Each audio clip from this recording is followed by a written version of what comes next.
जय योगेश्वर। मैं रीना कुमारी सिंह श्रीमद् भगवत गीता के 12वें अध्याय में भगवान के द्वारा वर्णित धर्मामृतम के 36 गुणों में 19वां गुण उदासीन के तीसरा एपिसोड के बारे में बताने जा रही हूँ। एक भाई ने कहा, शास्त्री जी, मैंने संपूर्ण सावन माह में गीता सुनी, फिर भी मेरे जीवन में परिवर्तन नहीं आया। शास्त्री जी बोले, भाई, लगातार 12 वर्ष तक गीता सुनो, तब फिर शिवावलोकन करके देखो कि तुम्हारा विचार वृत्ति और जीवन में कितना अंतर आया है। एक दुकानदार भी घंटे घंटे हिसाब न कर शाम को हिसाब करता है। अध्यात्म में भी ऐसा हिसाब करना होता है। 12 वर्ष का तप होता है। एक तप पूर्ण होने के बाद जीवन में हिसाब किताब करके देखे कि 12 वर्ष पूर्व का जीवन की अपेक्षा आज का जीवन कितना ऊंचा उठा है। फल के प्रति उदासीन रहने वाले लोग नियमित रीति से काम कर सकते हैं, पर फल की आकांक्षा रखने वाले लोगों से नियमित रीति से काम नहीं हो सकता। इसलिए भक्त को काम में दक्ष और फल के प्रति उदासीन होना चाहिए। चैतन्य में भगवान के साथ विवाह करना है तो अपना स्वरूप आकर्षक आजीवन चैतन्यमय होना चाहिए। जब तक जीवन प्रभावी नहीं होता, प्रभु मिलन नहीं होता। सामान्य व्यवहारिक मिलन में भी निस्तेज और चेतन रहित मानव से मिलन करने में स्वाद और आनंद नहीं आता है। जीवन व्यवहार से थकने और व्यथित होने से जीवन में ग्रहण लग जाता है। वह अस्वस्थ, अप्रसन्न और निस्सृप हो जाता है। चेतन में जीवन निश्चेत बन जाता है और उसका प्रवाह रुक जाता है। जीवन में थकान आ जाती है। जीवन व्यवहार में लाभ होता है, तब थकान चली जाती है। थका हुआ आदमी रात को जब सोता है, भगवान के पास जाता है, तो प्रातः थकान दूर हट जाता है और वह स्वस्थ तरोताजा होकर पुनः अपने काम में जुट जाता है।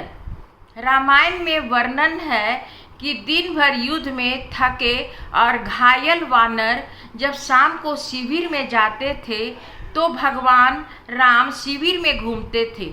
उनके स्नेहमय और आत्मीय दृष्टि पड़ने से वानरों की थकान चली जाती थी और वे स्वस्थ हो जाते थे। तो यहाँ लगता है कि सचमुच ऐसा हो सकता है, तो इसमें शंका का कारण नहीं है। हम भी यदि थके होते हैं और कोई सात्विक और आत्मीय जन हमारे पास आता है तो हमारी थकावट दूर हो जाती है। तो राम की दृष्टि पाने पर ऐसा होता होगा, तो इसमें नवीनता क्या है? शारीरिक थकान के जैसा मानसिक थकान भी होता है। थका मन कहीं चिपकता नहीं है। यदि हम किसी से स्वार्थ के कारण प्रेम करें और वह हमें लात भी मारे तो हमें दुख नहीं होता है, लेकिन यदि हम किसी से निर्हेतुक प्रेम करें और वह हमसे नहीं बोले तो हमें मानसिक व्यथा और थकान होती है। लेकिन यदि आत्मिक श्रद्धा हो तो कोई हमसे बोले या न बोले, मैं छोटा या बड़ा बनने वाला नहीं हो, तो इससे बाहरी आघात कम हो जाती है और थकान मिट जाती है और इससे थकान मिट जाती है। मेरा प्रभु के साथ संबंध है। मैं प्रभु के सद्विचारों को लेकर ठौर फिरता हूँ, भगवान का काम करता हूँ। तो हमें कोई सुख सुविधा दे और हमें मान सम्मान दे, हमें मान सम्मान और सुख सुविधा देने वाला दूसरा कौन हो सकता है? यह आत्मगौरव की बात है, अभिमान नहीं। मैं यदि अपने को बड़ा और दूसरे को छोटा समझता हूँ तो इसे अहंकार कहा जाता है। प्रभु का कार्य करने वाला कहता है कि दूसरा व्यक्ति कैसा है यह भगवान देखे, लेकिन मैं हल्का, क्षुद्र और छोटा नहीं हूँ। इस भूमिका से उसका मानसिक थकान कम हो जाता है। मानसिक थकान कम करने के लिए ही चित्त एकाग्र कर भक्ति किया जाता है। भक्ति करने से आत्मीयता, लोगों के प्रति, जगत के प्रति आत्मीयता निर्माण होता है और उसे थकान नहीं होती है। दुकान में जो सेठ धंधा करने बैठते हैं उनके थकान की यहाँ चर्चा नहीं हो रही है। साधक को साधना करने में जो मानसिक थकान महसूस होती है उसकी चर्चा हो रही है।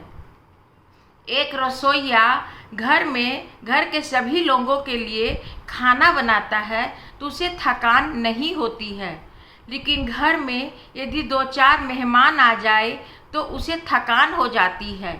लेकिन वही घर में जो माँ होती है वह सभी के लिए खाना बनाती है, और यदि मेहमान आ जाए तो उसके लिए भी खाना बनाती है, और वह थकती नहीं है बल्कि उसका उत्साह और बढ़ जाता है, क्योंकि उसे कुटुंब के प्रति आत्मीयता और प्रेम होती है।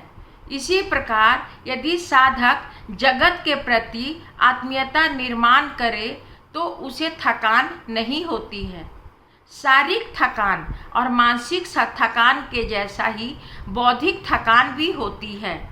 कितने लोग इतना विचार करते हैं कि विचार करते करते उनकी बुद्धि थक जाती है। शेख चिल्ली के जैसे उनकी बुद्धि थक जाती है। उन्हें आज का ही विचार करे और देखे कि उन्हें उदासीनता न आए तो थकान नहीं लगती है। धन्यवाद। यदि यह एपिसोड अच्छी लगी हो तो लाइक और सब्सक्राइब अवश्य कीजिए।